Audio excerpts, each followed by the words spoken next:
Well, it's a good afternoon from the studios of Brisbane, Australia for Radio FM 88. And naturally enough, at the very top of the Northern Hemisphere is our co-host, Andrena. And she's broadcasting today from Glastonbury. And the modern marvels of communication, our guest in the middle there is from the United States. So without further ado, Andrena, would you like to take it away? Thank you, Jeffrey. Good morning, good day, and welcome to everybody who's listening to Dreaming the New Dream today. And it is my great pleasure to have Mark Patterson on the show, who is now 5 a.m. for Mark. So welcome, Mark. It's so lovely to see you and have you on the show. Oh, thank you, Andrea. Thank you so much for having me on the show. I'm honored to be here. Thank you. No, it's our pleasure, and I can't wait for you to share your story. So for people that don't know you, you had a near-death experience. Was it when you were 16? Yeah, that is correct. However, as I always point out, that I always say I'm a latchkey kid from Iowa.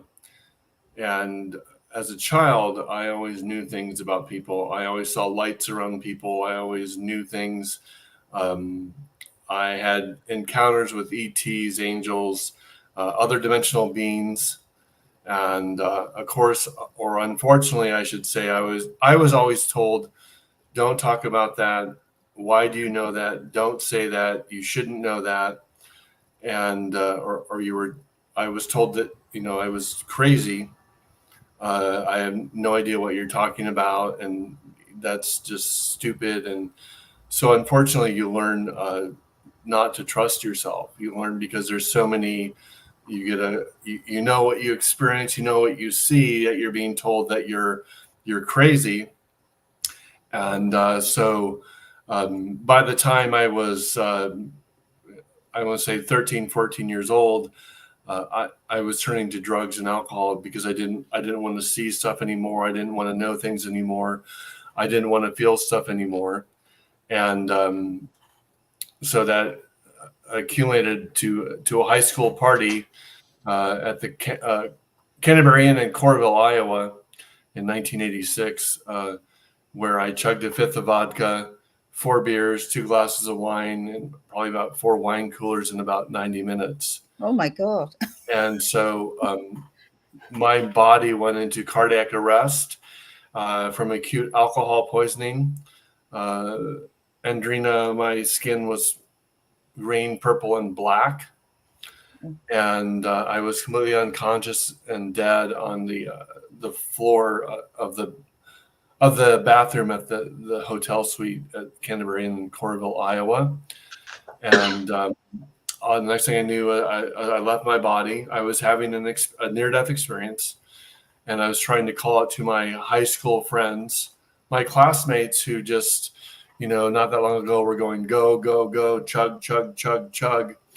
And of course, anyone that's had a near-death experience will tell you that, when you first leave your body, it's scary because all of a sudden you realize that you're not in your body anymore. Mm.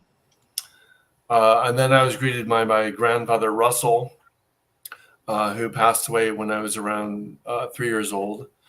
And I knew who it was immediately, even though I have real vague memories of him. And then I went into the light, and there was like the Elohim. The Elohim in the Old Testament refers to those who sing hymns to God. And you hear this beautiful angelic music. There's all this peace, all this love, and all this harmony. And then they took me to these angels, and I was guided to these angels. They were about 7 feet tall. And there were 7 angels. They were 14 feet tall each. They were female in appearance. And there was a review of my life. And anytime I was angry, resentful, or blamed other people, and of course, that's all that we really ever do when we're teenagers, they asked, how does that relate to love? And everything in our life is an opportunity to express love. Forgiving is forgiving your love away. If you're always forgetting the car, the house, the Rolex watch, the material stuff, if you're always forgetting those things, forgetting them, you are forgetting who you really are. And they introduced me to a being that was probably about 30 feet tall and had a tremendous amount of love for me and compassion for me. And in this multi-dimensional universe, you're aware of that. You're Mark, who was in my body from conception to 16, to this other being that was 30 feet tall. And they explained to me, or Russell actually basically told me, that I was going home, that Mark was going on with him. And so I thought, wow, I really messed up. I kind of dropped the ball in that experience. And the angels and this being, like in a telepathic communication, described in great detail sacred geometry, healing through sound, frequencies, vibrations, parallel lives, parallel universes, past lives, and the Melchizedek priesthood and this hierarchy system. And in an instant, this 30-foot being that was male in appearance, that had tremendous love and compassion for me, formed into an icosahedron, which is a platonic solid, and entered my body into my heart and brought me back to life. So in a sense, I'm a walk-in. So I walked in from higher dimensional levels of consciousness and awareness to come back through time and space into a 16-year-old body. And, for about 3 or 4 days, I was receiving a lot of information about timelines and different things about my own life. And everyone seemed to be about this big. And especially my mom, yeah, it was really confusing as to where I was and what was going on. And about the 4th or 5th day, everything snapped back into place. That I was Mark. I was a sophomore in Iowa City, Iowa, going to West High School, and that was my mom, and it's kind of what this is who I was. And so I embodied the life of Mark Patterson. Wow. Yeah, amazing. So how did you deal with things after it's been at such a, like 16 is still a young age, isn't it? And if obviously you haven't got the family support of understanding what you've been through or anything.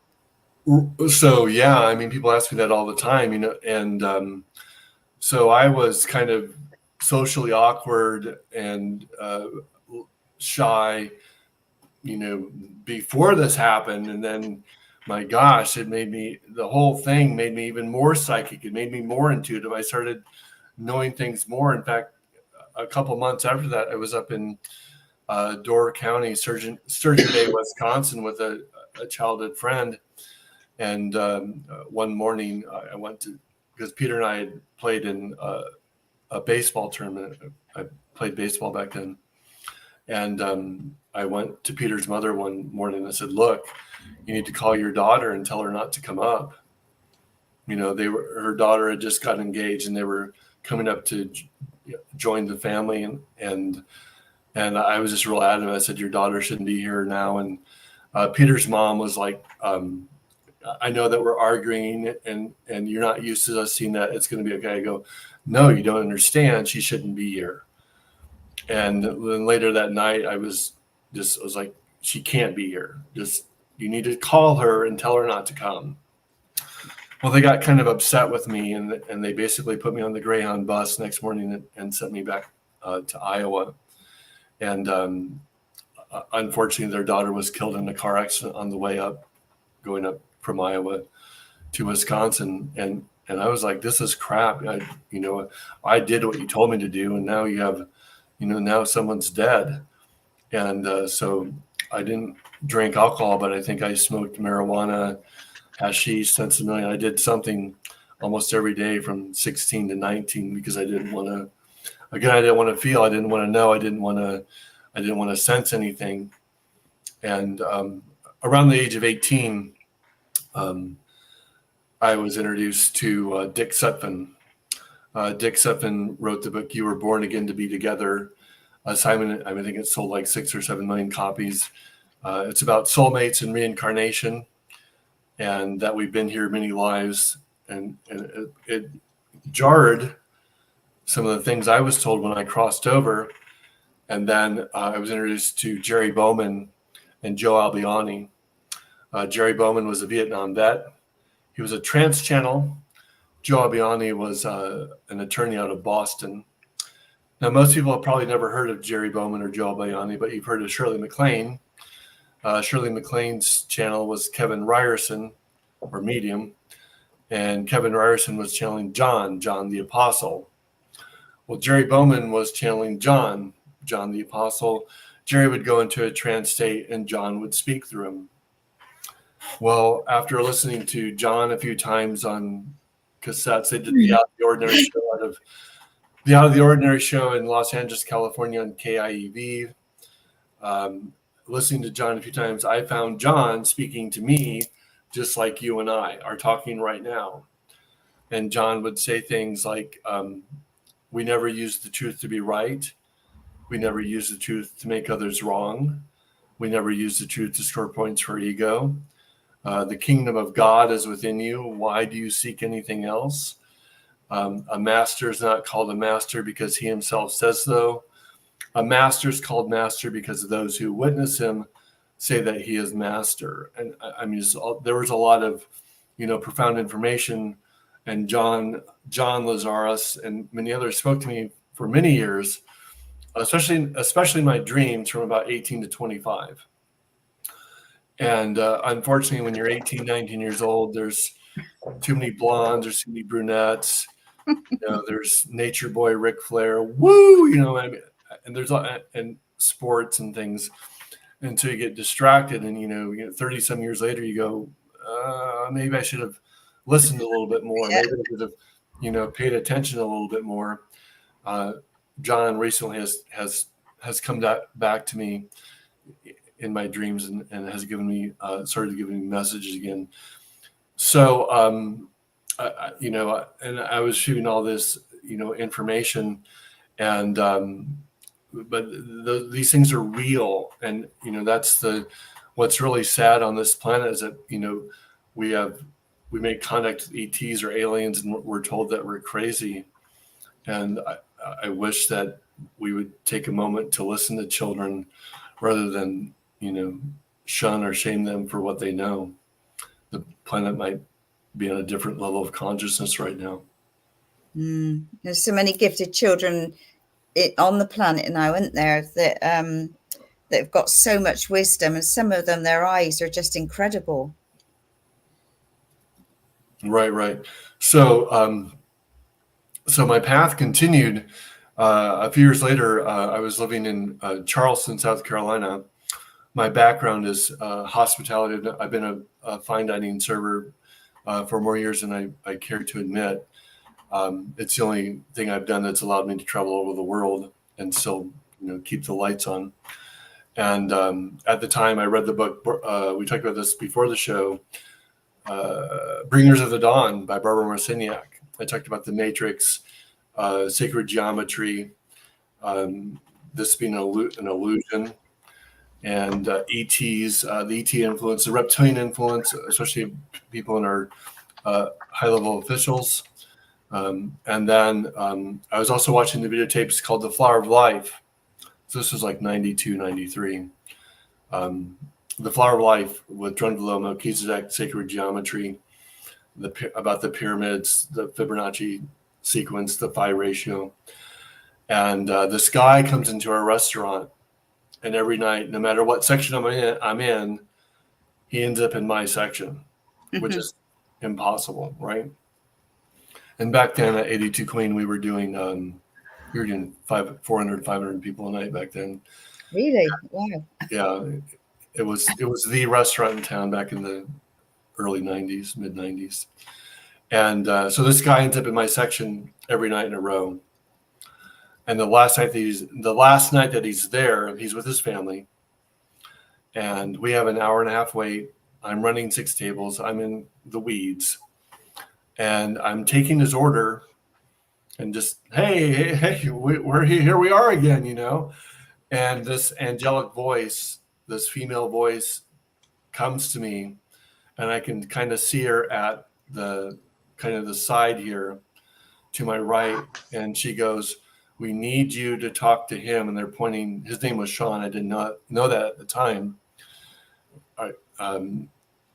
We need you to talk to him about the videotapes you're watching right now.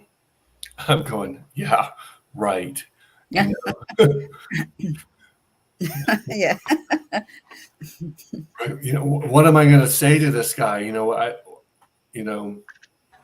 So I flat out said, no, I'm not doing it. I'm too busy right now. And they're like, no, you really need to do this. So Andrena, I go to leave from the table, and I get physically pushed back by an unseen force back in front of the table. True story. So they're like, no, this is really important that you do this. It's really important that you do this. So I'm thinking about, what the hell am I going to ask this guy? So I go, "Are you a mathematics professor?" I mean, what am I going to say? And he looks at me and he goes, "Mark, what did you really want to ask me?" Really? I love it. Yeah. And I'm like, well, I'm watching these videotapes about sacred geometry, the pyramids, which I'm sure you know nothing about. And he goes, "Drunvalo Melchizedek, you have those videotapes? How did you get those videotapes? I have to have those videotapes." And I find out what his name is, and because back then he really didn't ask what the guest name is, it's more common now. He didn't do it back then. And so his name is Sean, his name is Roger. His son, who's my age, was Sean. His name is Roger. So Roger goes, he tells me, he's like, "I have to have the videotapes." I tell Roger, "They're not mine, but I will call Rose Marie, who gave them to me, and see if I can give them to you." So it was late at night by the time I got home. So the next morning I call Rose Marie and I go, "Hey, this guy is adamant that he has to have these videotapes. I've kind of watched them a few times. I think I've got it. And can I give them to him?" And Rose Marie just goes, "Sure, I guess so." So a few months later passes by, and again I go to work that morning. And as I get to work, the female angel comes back to me, the same one that told me to talk to Roger about the videotapes. And she goes, "We need you to go to your manager." And her name was Missy, Melissa Miller, Missy. And "We need you to go home." I'm like, "I just got here. They're expecting me to work today. It's like, what are you talking about?" They go, "No, just, it'll be okay." They always tell you it's going to be okay, right? That's one of the favorite things they'd say. "Hey, Missy, I'm not feeling well. Is it okay if I go home?" She's like, "Yeah, I guess so. We're not going to be that busy today anyway."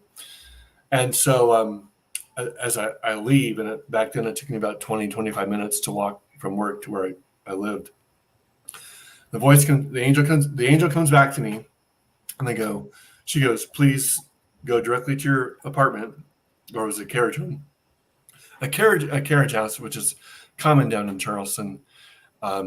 "Please don't stop anywhere on the way." So Andrena, as I go home, as I open the door, the phone rings. It's Roger calling me from France. And he says, "How would you like to work with Drunvalo Melchizedek in person?" Mm. I'm like, "Yeah, where is it at? What's going on? What do I need to do?" And it was in Copecrest, North Carolina, or Copecrest, Georgia, which is actually really close to where I'm at now. It's on the North Carolina. I don't think you can pull it up on the map anymore, but it's real close to the North Carolina, Georgia state line. And he said, "Everything's been paid for. Thank you for the videotapes." So I got to spend about, this is November of 93. I got to spend about 10 or 12 days with Drunvalo. That's when he was still teaching the actual Flower Life seminars, and he was doing 12, they were like 10, 12-hour days. And so I got to I got to do that. And why I've told this story many, many times, because it shows that we are guided, and that I really am convinced that, life was never meant to be a struggle, but we struggle with who we really are. And that inner struggle becomes in this reflective quality, because one of the 7 truths of the Essenes, and Jesus was an Essene, is that everything in life is a reflection of you, and everything is a mirror of you. And so as we learn not to resist ourselves, as we learn not to struggle and resist who we really are, that path of least resistance unfolds for us. And we get to that path of least resistance through meditation, through being still, through being quiet. But we are guided. I mean, I've told, based on my near-death experience and countless other people's, one, you've never done anything wrong. I know that's hard to get, but the reality is there are only actions and consequences. We put all this guilt, shame, fear around the things that we do. They're only actions and consequences. Second of all is that you are loved. You are loved immensely. And since my near-death experience, about 3 or 4 times, I've been allowed to return to heaven, I guess what you call it, and as a reminder of how much, I am and we are loved. And the other thing is that you're never alone. Your guides, your angels are always with you. And of course, people will ask over and over again, if there's so much love, if God loves us so much, there's all this love that you talk about, why do bad things happen to good people? Right? Why does life suck? Well, you wanted someone to forgive, or you wanted to be forgiven. You agreed this time I am going to show the power of love. I am going to show the power of love, compassion, and forgiveness, and what it can overcome.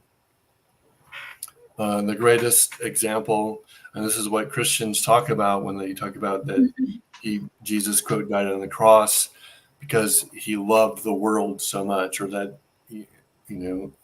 kind of that line, Immaculée, her name is Immaculée, Rwanda, Congo, 1994, Civil War broke out, great atrocities. She was on Oprah. She's been on countless shows. She and 7 other people had to live in a bathroom for 91 days to survive the civil war that broke out in Rwanda, the Congo. And after all the dust settled, she was given the opportunity. They gave her like a baseball bat and a machete.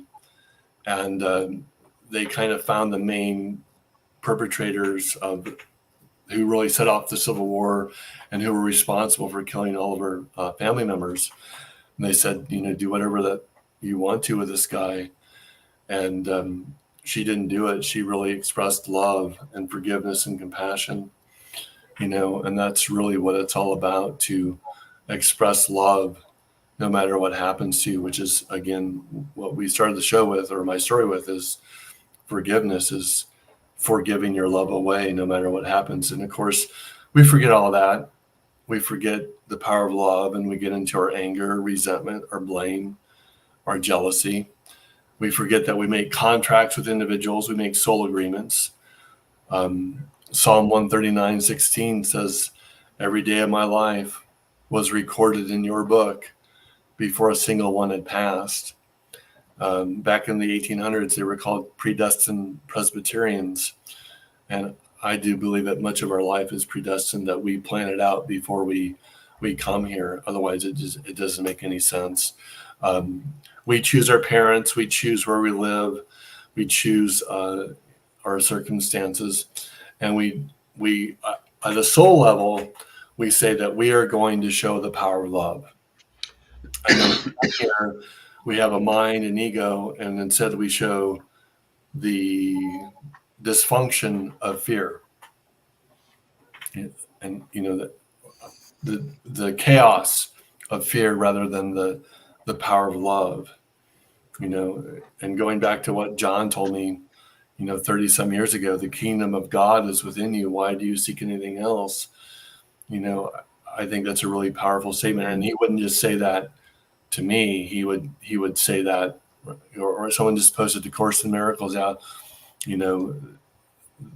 That's very true. That's came from the teachings of Jesus. And, I'm going to share this because I think this is, and I've said this to people, and because I've done expos and conferences all over the world. I've spoken in front of before Dolores Cannon at the Wake Up Now conference just before she passed away. I think she passed away in 2012. So this is 2011. And I've talked about this, and we talked about this before going on the air, that, Christians say that Jesus is the Son of God or God because it says so in a book that they wrote. Jews claim that they are the chosen people because it says so in a book that they wrote. Islam or Muslims say that Islam is the one true religion because it says so in a book that they wrote. I mean, the concepts of being chosen and being saved they're all man-made concepts, and they are the very thing that keeps us separated.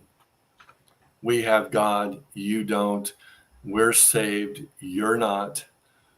It keeps people in fear and separation of each other. So from my own near-death experience, religions are a great disservice to humanity. And I mean, look at the Inquisitions, the Crusades, the witch. The church didn't kill witches; they killed women and children.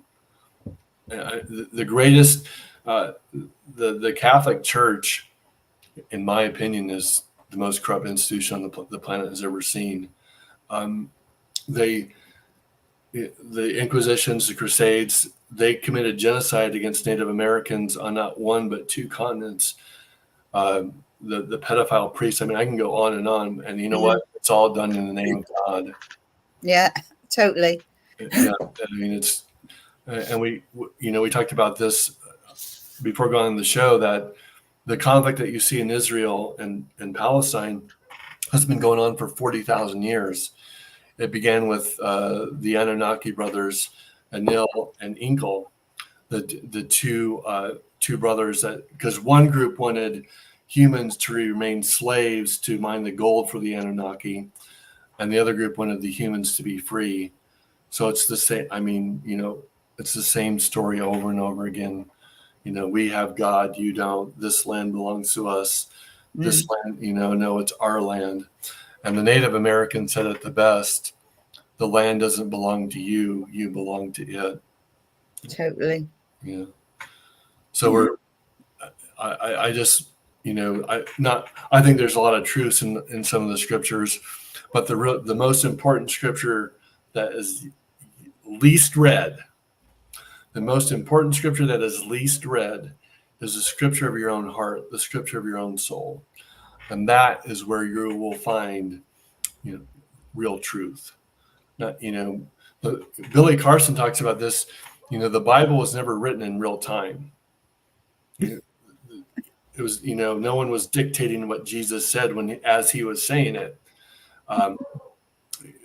The Christian Bible that you read now, it started in 325 AD by Roman Emperor Constantine.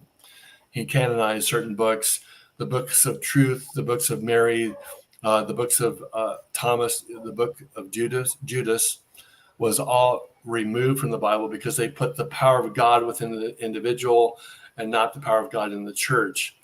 And then in 553 AD, karma and reincarnation removed from the Christian Bible at the Second Council of Constantinople by the Nicene decree.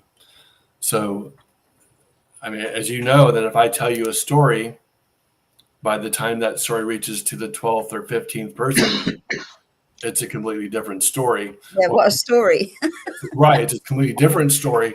Well, you can you imagine what happens to a story that doesn't get written until 325, 340 AD by a guy that wants to control the masses? Yeah. And the original symbol for Jesus was not the cross.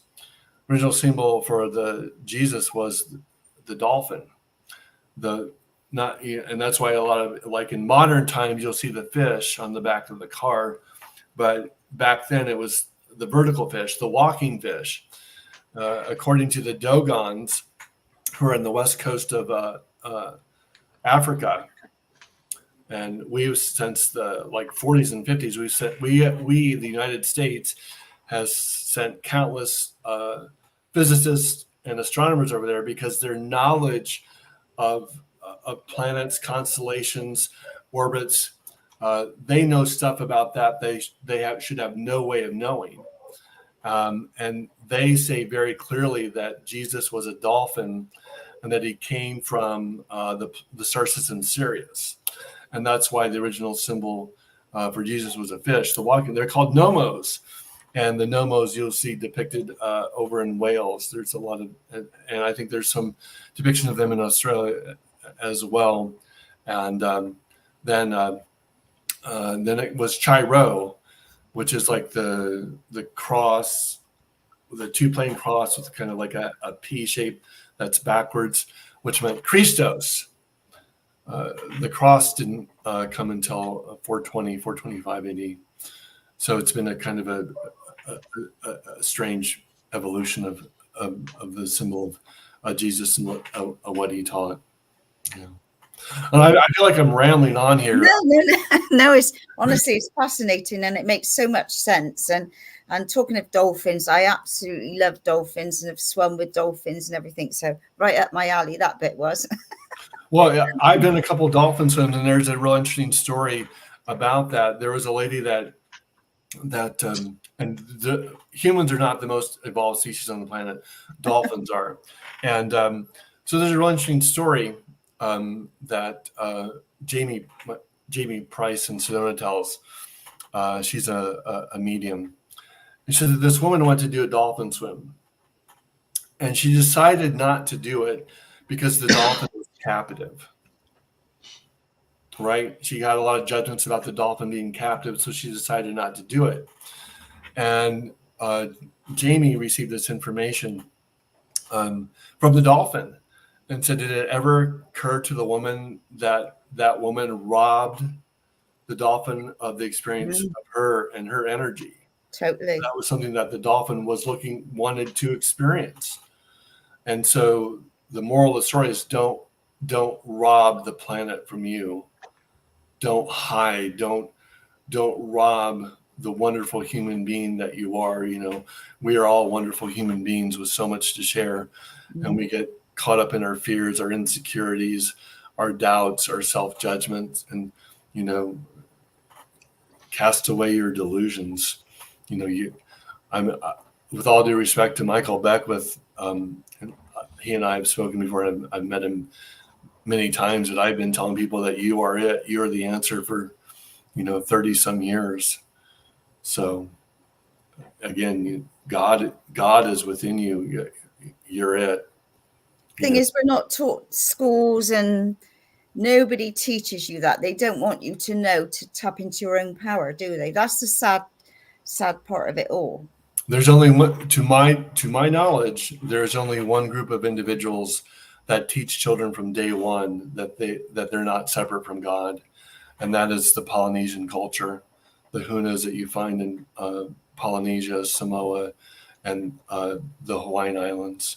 The Native Americans get into more of the earth, that you're not separate from earth, because the Native American term for God is Wanka Tonka, which is the great mystery. They had so much reverence for God that they couldn't contemplate it, so that they called it the great mystery. And the Native Americans of the Southwest, particularly the Hopi and Anasazi, the Huna culture and the Aboriginals in Australia are really the three cultures that teach that you have to really connect with Earth first and foremost before you can connect with God. And yet we constantly are destroying the planet. We're destroying the very thing that keeps us alive. I mean, it's total insanity. Yeah, I mean, all the energy, it's like, they talk about, you really want to heal yourself. Walk barefoot, put your feet on the ground. That's where you receive when you hug trees or touch trees, or you get your feet on the earth, you get your feet on the grass, you receive the negative ions. The negative ions is what gives you energy. That's where free energy comes from. 0 point technology comes from, because it's all here. It's all here right now. Yep. Yeah, and that's right. And I often look at these flats in like abroad, really, and there's layer after layer after layer, and I think, God, all these people are so ungrounded. They've got no back gardens, and not every one of them goes into nature. So I do find that. When you walk around the trees, they've shown that it calms you down. It lowers your blood pressure. That's a fact.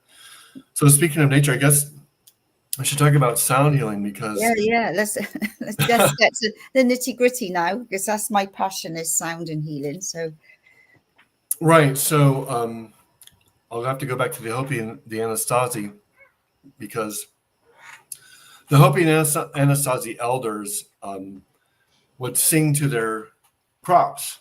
And they showed that when they sing to the crops, they would produce kernels of corn the size of most men's thumbs. It's also said that in the Hopi legend, it says that grandmother Spider Woman sung the web of existence of the universe.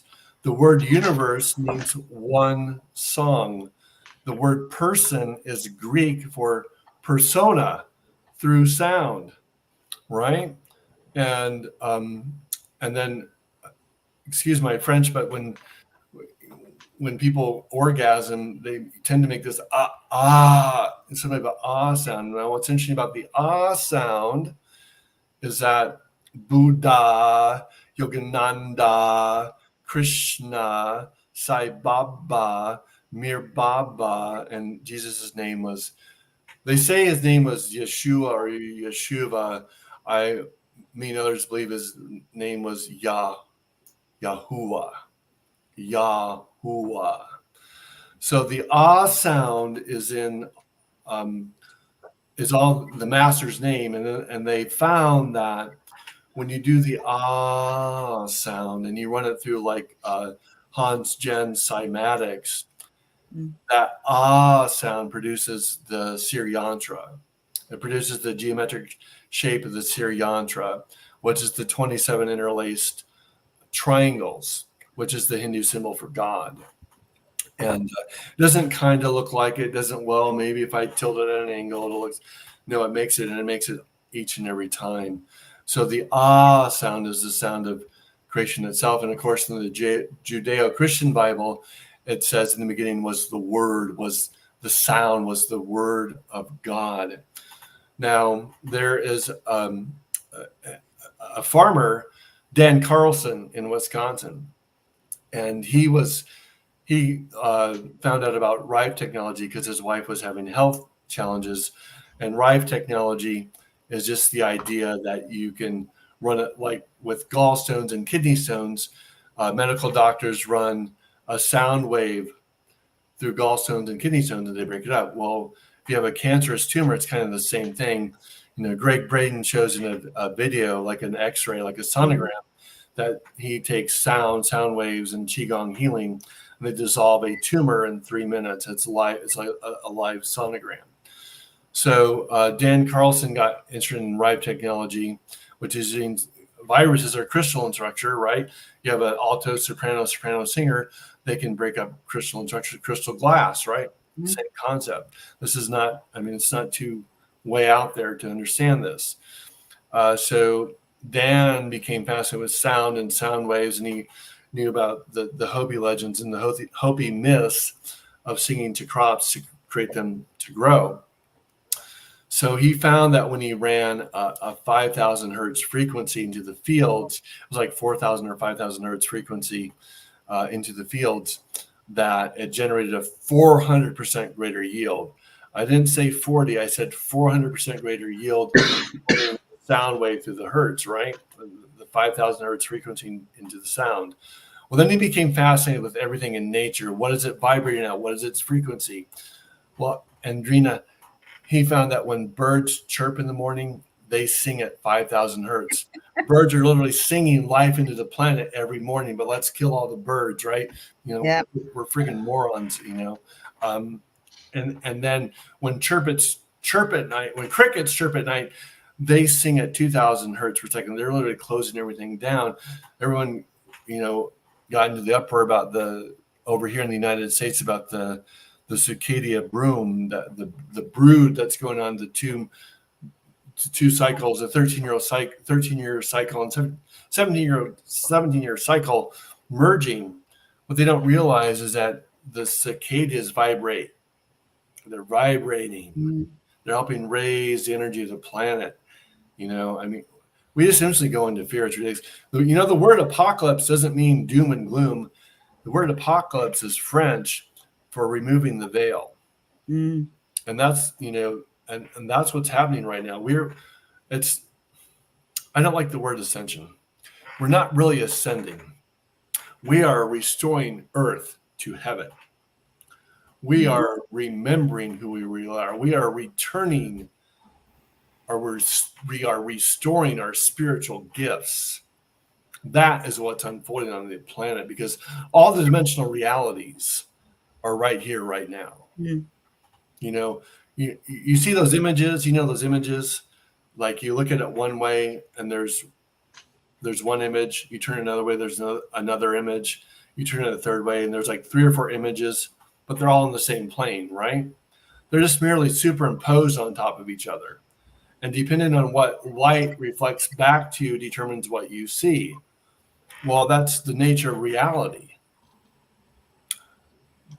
What light frequency you see determines your level of consciousness. And this is why the Aztecs and the Mayans said that this is an illusion. New Age people can get into their heads and say it's an illusion. It's real. It's an illusion because you only see about 2% of the light spectrum that's out there. Mm-hmm. We know that bees see colors that we can't see. We know that dogs hear sounds that we can't hear. It doesn't mean that they don't exist. It just, we are not in tune to them. We are not in alignment with them. I like the word alignment because it's about being in alignment with, you know, who you are. You know, I see auras. I see the things like you go to Glendalough over in Ireland, or you go up to Findhorn up in Scotland, and you know, you see the nature spirits, the elves and fairies. And I've been seeing.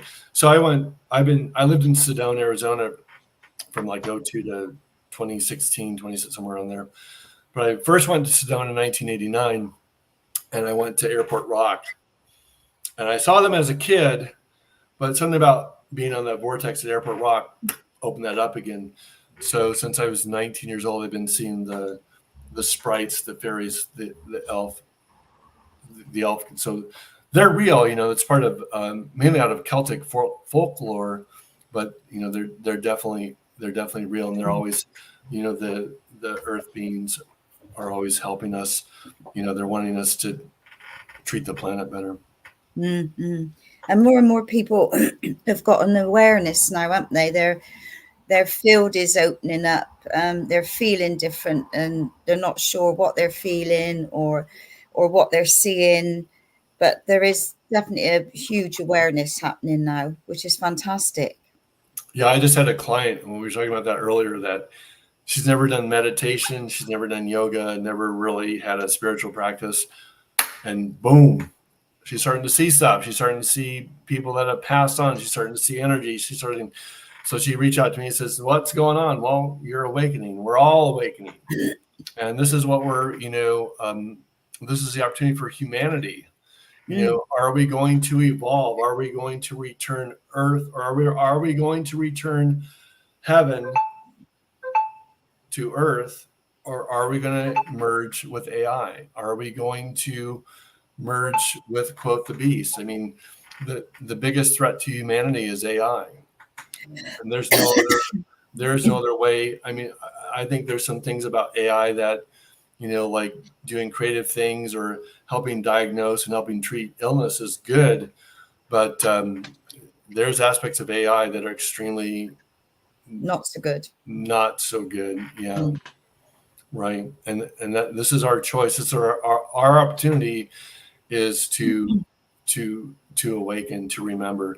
It's about remembering because it's already within you. So I guess I got sidetracked, but going back to that thing about those pictures and dimensional, all the dimensional realities are right here, right now. And it's whether you allow yourself or you're in alignment with them. If you were in alignment with them, you would see them, you would sense them, you would feel them, but they're all right here. Jesus said, the house I live in is contained within many mansions. He was talking about the multidimensional aspects of reality. So this is a multidimensional, there are parallel lives. And in fact, we tend to incarnate with about 20 or 30 people that we call our soul family. And it's also that your oversoul can take on 2 or 3 lives at the same time. And we call those parallel lives. Now, I've shared this with people on my podcast. I've been told in my dreams for the last, I want to say 10 years, that the rock star, Sammy Hagar, according to my dreams, is one of my parallel lives. Now, I've never met Sammy. I'm just sharing what I've been told in my dreams. And for some reason, that resonates with me because the song When Love Comes Walking In is about making contact with aliens. And to my knowledge, he does believe in it. But, I'm just going by I receive a lot of information in my dreams. Yeah. So I guess this is a story I want to share because this is really important for people to understand. And then we'll see where we're at with everything. I hope I'm not boring anyone to death. So. Oh, far from it. Okay. It's fantastic. Keep going. All right. I feel like sometimes I'm like a walking encyclopedia of new age information. So in 2009, I spoke at the East West bookstore for about 150 people. And the lady had a severely autistic child. And he was a male boy, probably 7 or 8 years old. And he wore a mask as a way to hide from society, to protect himself from society. He was very antisocial. And in fact, it took him about 7 times to come back to where I was at because he kept running out of the building because he didn't want anything to do with me, didn't want anything to do with the session. But his mom was convinced that I was going to somehow save or fix him. And I finally kind of got irritated with her. And I said, I'm not going to save or fix your son. It's like, no, you're this amazing sound healer. You're supposed to do this stuff. And I go, no, your son's fine. No, stop, lady. Just stop. Just sit down over there. If it doesn't work, go get your money back. I don't care. So Abraham told me about a week before in my dreams that if I really wanted to help this kid, to become still with him. Sure, why not?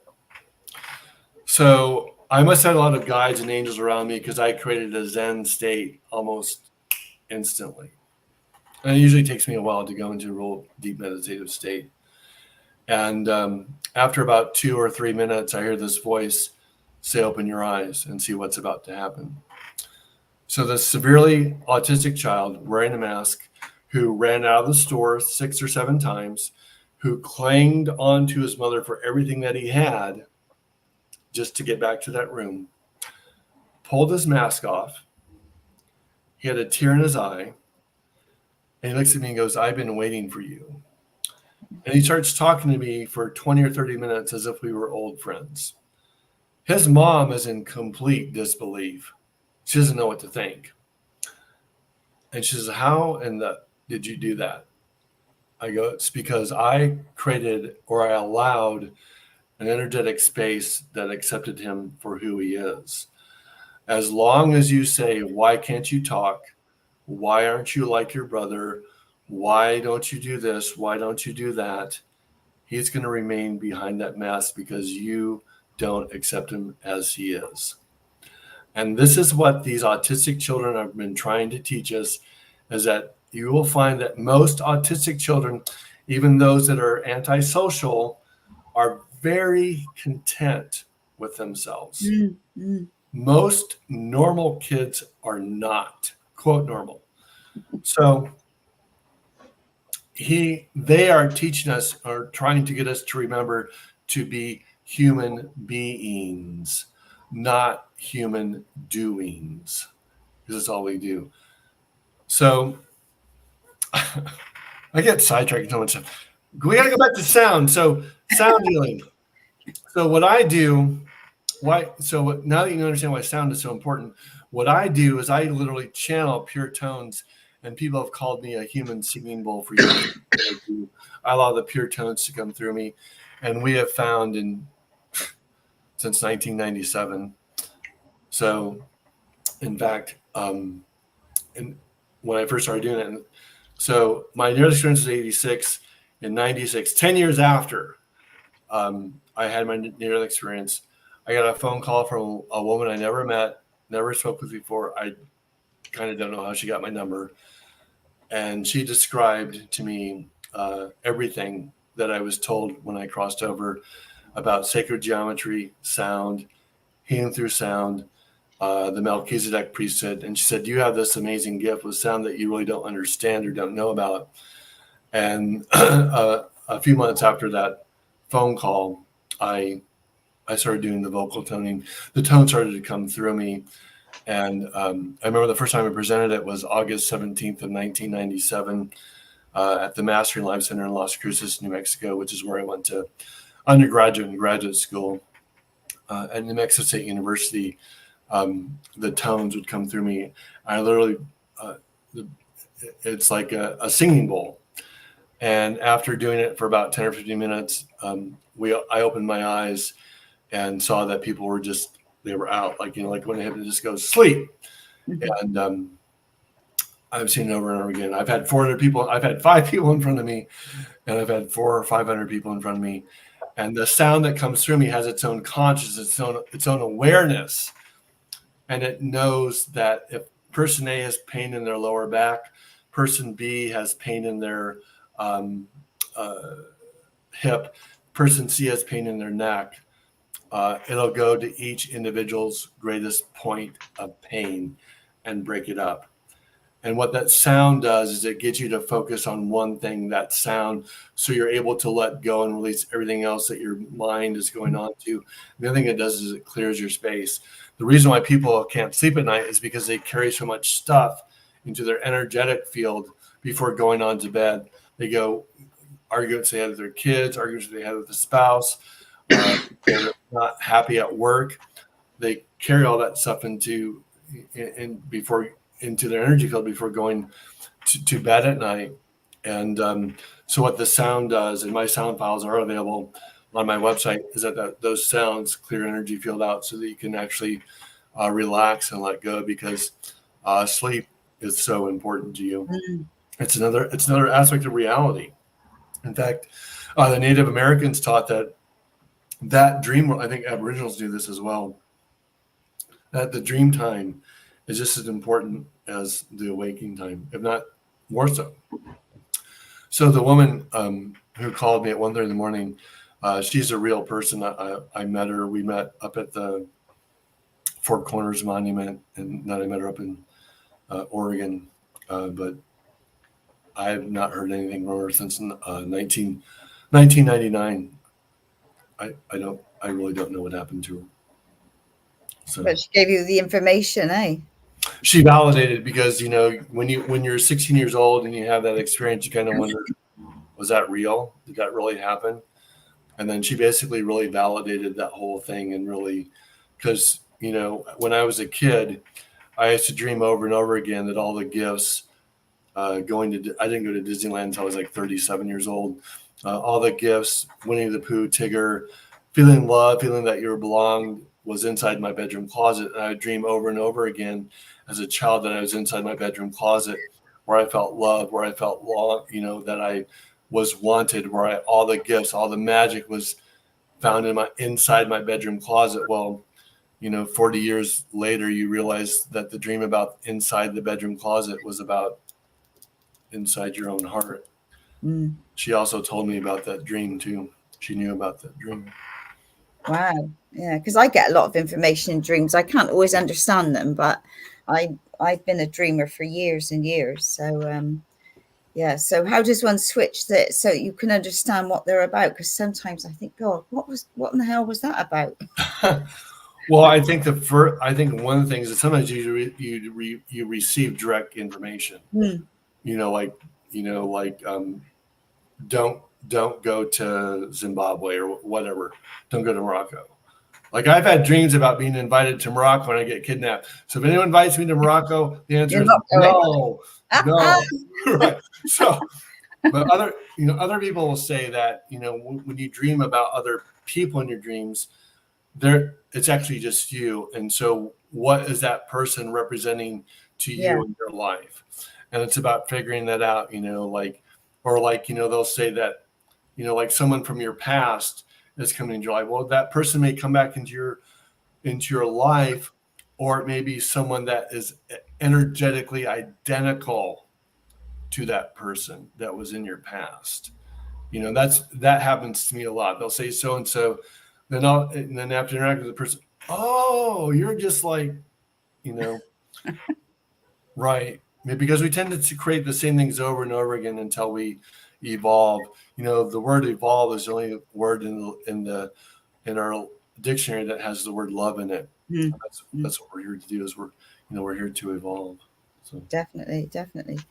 Because I know that you're a hypnosis and you do past life regression, and you also do qigong. So is this your full-time work now, or have you got other work besides doing all these other things? No, my background is still the restaurant hospitality industry. Yeah. So I mean, and I do. So it's the balance then, I suppose, eh? Right, and I would love to get out there and speak in front of large groups of people again. And I think the last thing I did was 2017, probably January of 2017, with James Twyman happened to be up there, and James Twyman wrote the Moses Code and Spiritual Warrior, and he was in the audience, and I started talking, and he took his video camera out and started videotaping my talk. I took it as a compliment. So yeah, of course. Yeah, I like I like his work a lot. He's doing a lot, some of the world peace stuff. Assisi, Saint Francis of Assisi, the Peace Village. Yeah, I think that's what he's doing now. So, but yeah, I mean, I would love, and then I have my universal power cards available as well, the sound files. I resisted for years. I had people say, well, why don't you do past life regression via Zoom? I said, I don't want to do that. And then finally I started doing them, and I found them to be tremendously successful. I mean, much more successful than I ever imagined. And or just regular hypnosis sessions via Zoom are very successful. Yeah, you are the abundance. You are the abundance that you're seeking. And then I have the one that's about validation. But I think my favorite one is the presence, and you are the way. I love that. Yeah, God believes in you. Yeah.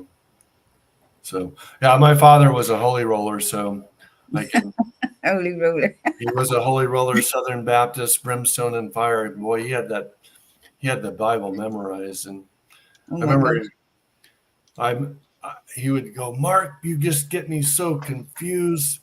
I just don't know what to think, Mark. But he had a real hard time with my practice the presence. I like that one a lot.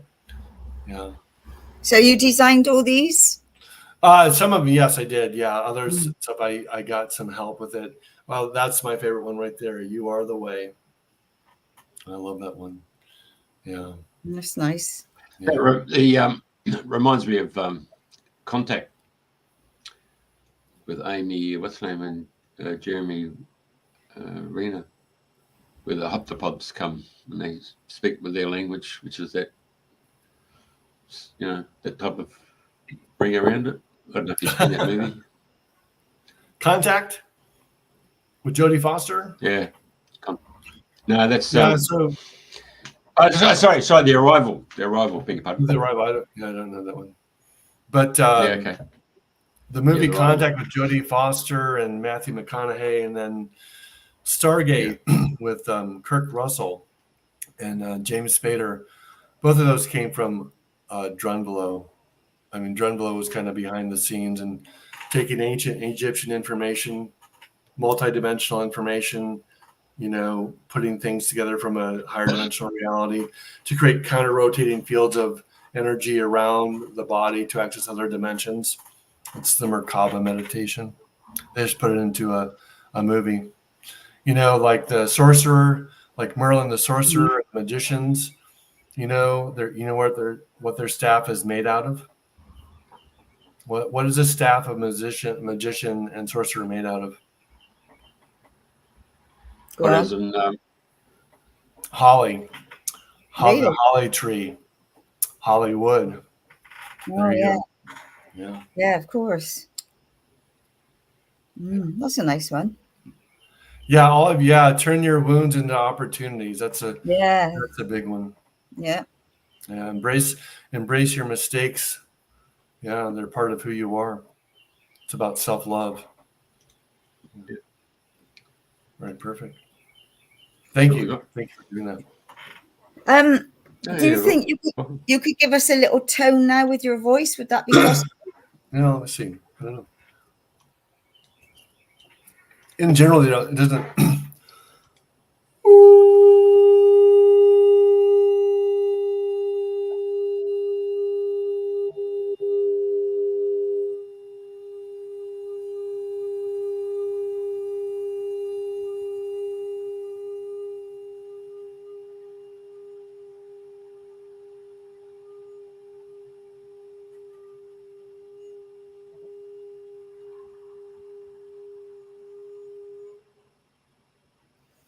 It tends to cut out through tech. That's why I have like a $200 Sennheiser microphone. I have a audio mixer. I have a nice Marantz, and we've tried to do sound healing online. And those people, for some reason, the tones they cut out.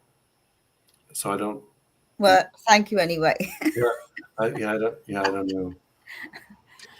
We had a lady years and years ago come on the radio station, and she talked about Dr. Tomatis's work, the French ear, nose, throat specialist with sound therapy. So when you started the tone, I thought, oh, that's interesting, because it's not a tone that you would hear from a male, particularly. Yeah, I can get really the drones, get into the drone sounds of the didgeridoo. I can go a little bit higher than the one I just did. So. But the human voice is the most remarkable tool that humans have. I just you cannot underestimate how powerful your voice is. I remember in 2005 when I went over to Ireland, I was over in the UK for 4 weeks, and I was in Dublin, and there was a soprano and alto soprano outside in the streets of Dublin singing, and there was 30 people, and we were all on our knees. It was one of the most angelic experiences I've ever heard in my life from a human voice. And sound is, the Gregorian chants, or listening to someone like Pavarotti, those things just take us to otherworldly places, or they create stillness in the body. And Edgar Cayce was the famous psychic who said that, sound would be the medicine of the future. Well, we believe that future is here now. Yeah. I'll tell you something that make you laugh is when I was doing voice workshops, when I take people through the tones, then at the end I would do the ah sound. So I'd get everybody to just do the ah, and over and over.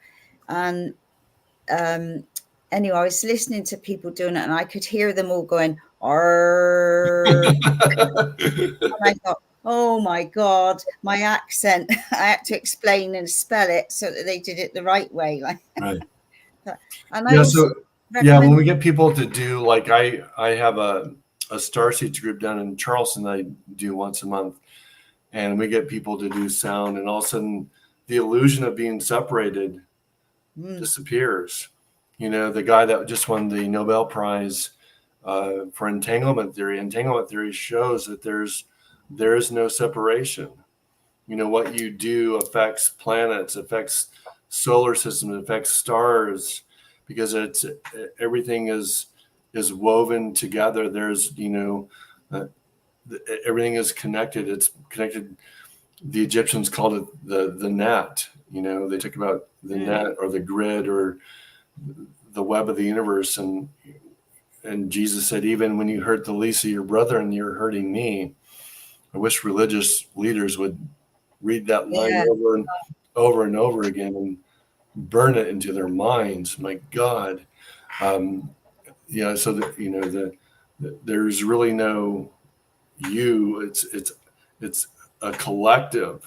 We are a collective, and what's happening on the planet, why Earth is so important right now, is that when we do this thing that is unfolding right now and restoring heaven to earth, and the greens and the rivers of Africa shall be restored, as it says in the scripture. Not only is it what's going to happen here, is that it's going to create a domino effect, a chain reaction, where this awakening that starts here on this earth. This is why Earth is so important. That's why you have millions of beings lined up to be incarnated here right now, because they want to be a part of this expansion. Is that it's going to trigger awakenings throughout other galaxies, other time and space simultaneously. That's why Earth is so important right now. I got gooses when you said all that. Oh yeah, no, we're in the greatest time of history, and even though some of us say we didn't sign up for this, we did. Yeah, we did. Yeah. Go on, Jeffrey. Hello. I think. Oh. Yeah. And I was going to say, for toning, I found two remarkable places for toning, and one is in a lighthouse because it's a cylindrical shape and it's tall. Apart from being a phallic symbol, it's just a case that when you get down there and you start to tone, that resonance goes up. It's quite surreal. The other thing is that when you spoke about trying to have digital recording, you might want to have to go to tape, because tape's got that warm sound on it. And of course, when Dr. Tomatis' work was done, it was actually done on tape, because it went from 50 hertz down up to 200,000 hertz, but you couldn't actually hear the tone, but he was able to get it onto those tapes. The second place is actually in the you can do it in multi-story car parks, but if you get it into the high-rise buildings where you got the stairwell, the fire stairwell, and you often see the stairwell is crisscrossed and it goes up like the DNA. Right. Sure, yeah. Yep. So you can start there, and you can actually, if you want to play with it, you can start on the ground and get the resonance going up, and you can actually record at, say, at the 10th level, at the 20th level, or the 30th level, depending on how high the building is. So you could actually record that tone, that R sound, or the E sound, or whatever you want to do. So you find that resonance is quite surreal. Yeah, we had so the two places I found that were just mind-boggling to do toning was at Edfu in Egypt, which is the Temple of Horus. We did toning.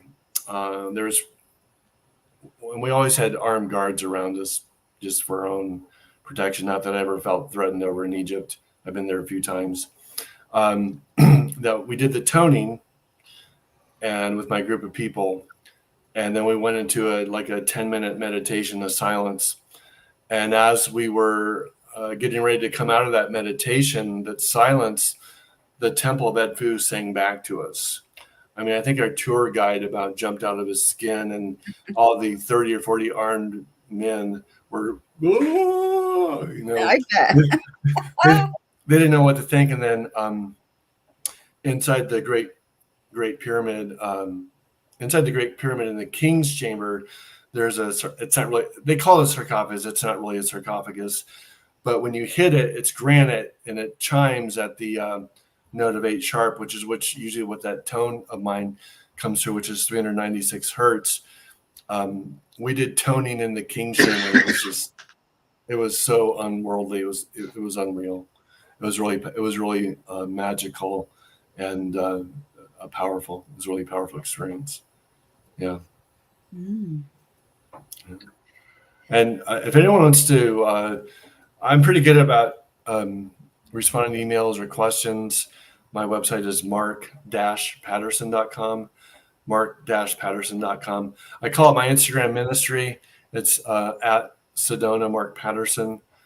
And my YouTube channel is Sedona Sound Healer or something like that. I never thought I was going to leave Sedona, so but I ended up leaving, and I'm not sure I'd go back. I know, so I'm looking. No? I'm looking more into Santa Fe, or I don't know, but we'll see. Mm. So anyway, well, do you have any other questions for me, or are we good on time? I think we probably rambled on. Oh no, it's fantastic. I really love listening to your story and your sharing and everything. So, is there any words of wisdom you'd like to leave everyone with today? The words of wisdom is that, God, whatever you think God is, higher power, divine power, Goddess is within you right now, today, right here, right now.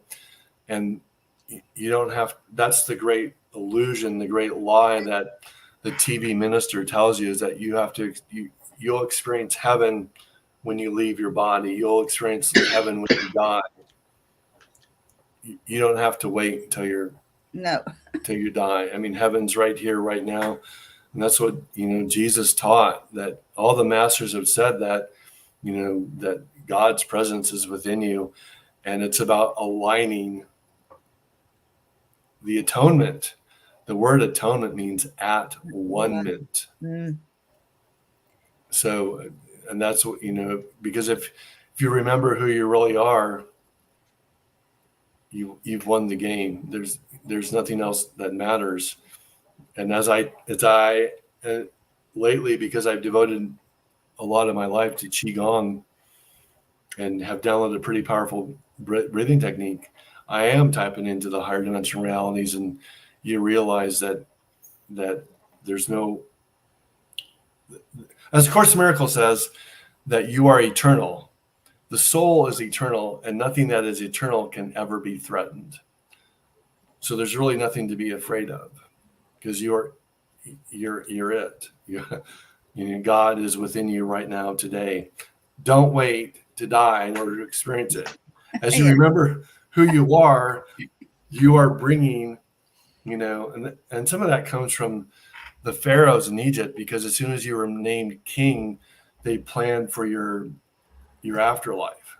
We kind of, it's like, what was it? Mel Gibson in Braveheart said, every man lives, or every man dies, very few actually live. Don't squander your life through resistance.